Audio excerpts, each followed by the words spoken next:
Let's talk about the law of practice. The law of practice states that you become good at that which you practice. Whether it's good or bad, you're going to get good at it. So, what are you practicing? What are you practicing? As a knowledge athlete, or rather a learning athlete, I have discovered that, well, it's not really a discovery, but it's become very apparent and clear to me that the mother of memory is repetition. So that makes me wonder where this cliche that when you do something over and over again, expecting a different result, that amounts to madness, that's the definition of madness. Who the hell came up with that nonsense?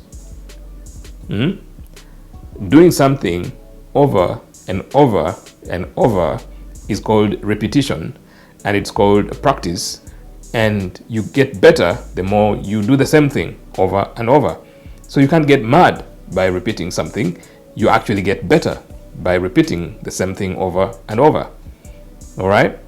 So that's why it's important to have the wisdom to discern the things you hear and think for yourself whether those things actually make sense or not.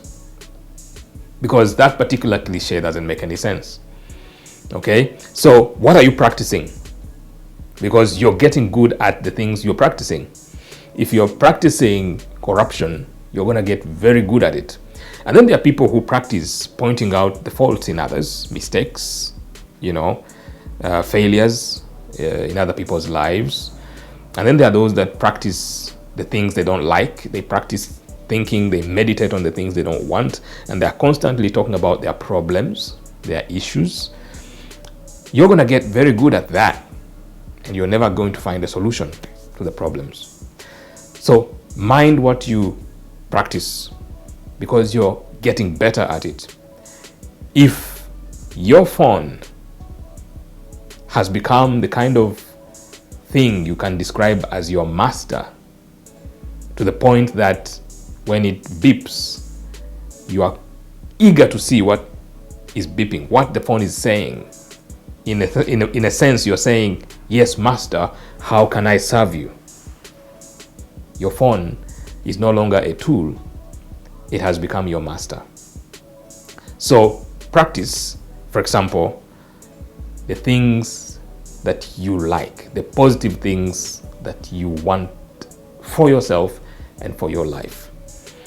What I'm telling you is something that I am personally practicing, and I've made so many changes since I had my encounter with the Holy Spirit, to a point where I feel as if I have 40 hours in a day, because I am able to do so many things with my 24 hours. And it's something that I've been able to practice, and I continue to do so. I'm not yet there. I've not yet reached. I've not arrived at where I want to be, but I am surely making progress. And you can make progress too. You don't have to perfect it in a day, in a month, in a year. It's something you can start and perfect it over time. I have become the person that I've become now in the space of about a year and a half, by simply committing to a few things. I made a conscious decision with the help of the Holy Spirit that I was going to cut myself off from things that don't add value to my life, and concentrate on things that add value to my life, and also focus on things that do not clutter my mind. And then with that, I will be able to have clarity in the way I think and in the way I articulate the world around me. Because it's very important how you interpret the world around you. When you encounter things in your day-to-day life, how do you interpret those situations? How do you react to those situations? It's very important to know how important it is that you practice the right things. Because life gives us infinite possibilities. But how much of that infinite advantage are we utilizing? How much of it are you tapping into? to make it yours. Because you should be able to go get it. Get your piece of the pie. Think about the way you use social media. Pause one day. Just take a day off and set your phone aside and just close your eyes and try to focus and think critically about how you're using social media. Ask yourself what type of value am I getting out of social media? What value do I get? When I go to Instagram, when I go to Facebook, when I go to Twitter, TikTok, YouTube, what value am I getting there? How much time am I spending there? And what am I getting in exchange? When you think like that, then you'll be able to appreciate the time you spend on any of those social media platforms. And then you'll be able to reduce, if you determine that you've been spending so much time there and getting less value out of that time, you will be able to cut on your social media interactions and direct that time, use that time elsewhere where you're going to get value out of it. It's very important. And it doesn't need to happen in a day. I mean, habits are very difficult to break, but you can start somewhere and then make progress. The mission, the objective is for you to make progress, not to become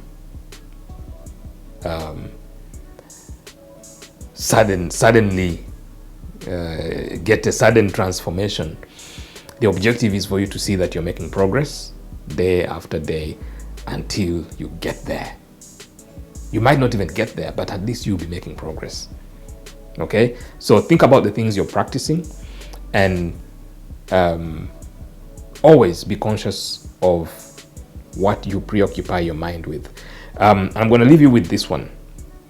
You should now begin to realize that today, in the world that we live in today, because of technology and social media and how deep these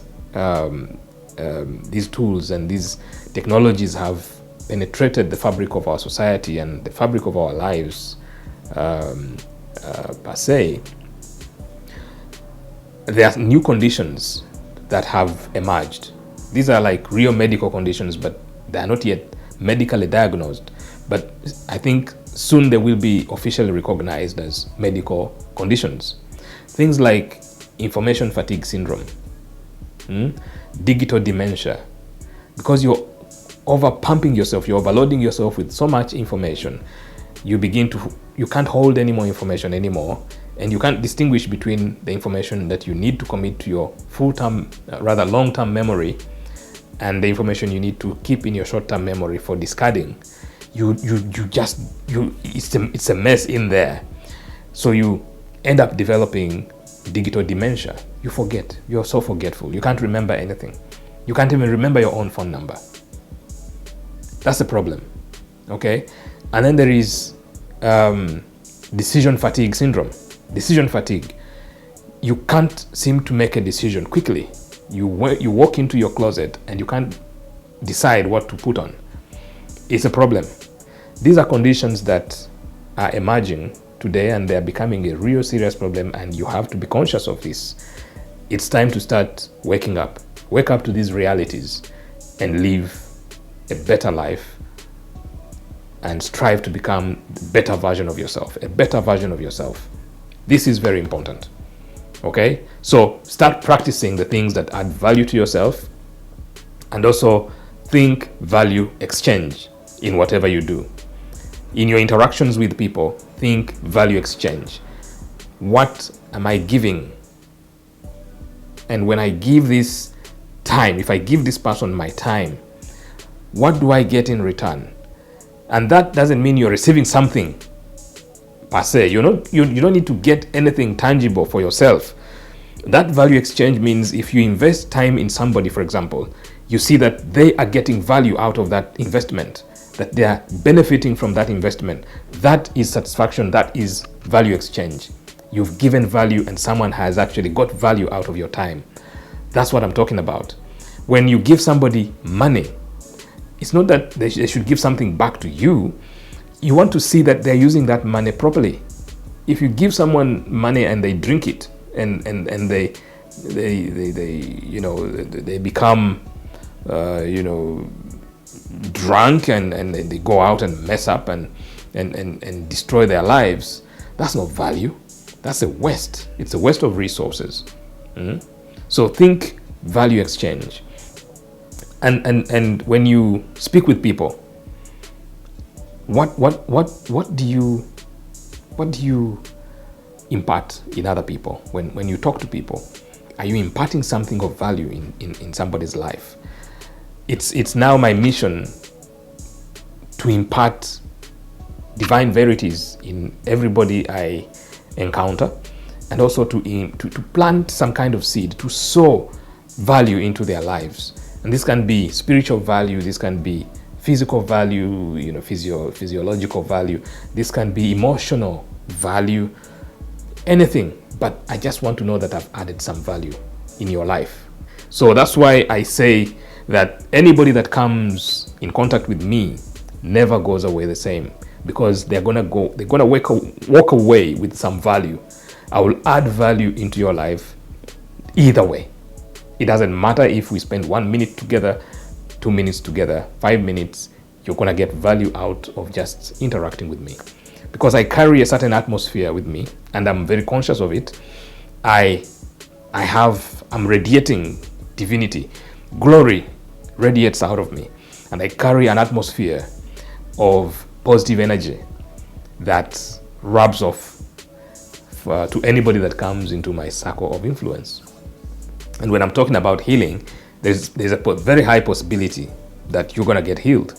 When I talk about grace, there's a good chance, in fact 100% chance, that grace is going to rub off of me, and you're going to walk away with a higher portion of grace, increase of grace in your life. That's the kind of life you should live, and that's how you should pattern yourself to live the higher life and to constantly become better and better, and to that perfect day where you will become and manifest the better version of yourself. God bless you, and I love you.